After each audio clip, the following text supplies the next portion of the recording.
Hello, good morning. Normally ज्या आपल्या चहाच्या गाळण्या असतात, काही दिवस यूज केल्यानंतर त्या काळ्या पडतात आणि त्याचा काळपटपणा जर आपल्याला घालवायचा असेल, तर गाळणीला पाण्यामध्ये टाकायचं आणि पाणी हे गरम करायचं. जेवढं पण काळेपणा असतो तो निघून जातो.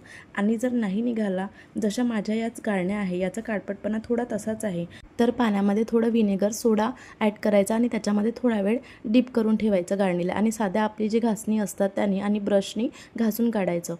छान मस्त स्वच्छ क्लीन होऊन जातात. बघू शकता तुम्ही माझ्या सुरुवातीला कशा होत्या आणि आता किती छान झालेल्या आहे क्लीन गाळण्या.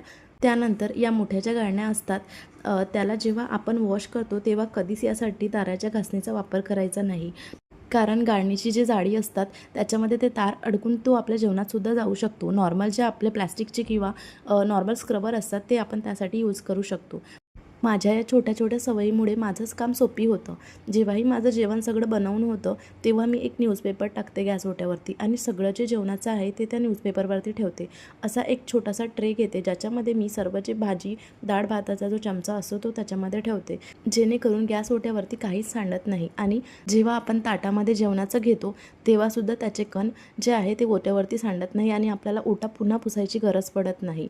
अशा छोट्या छोट्या सवयींनी आपण आपलं काम सोपं करू शकतो.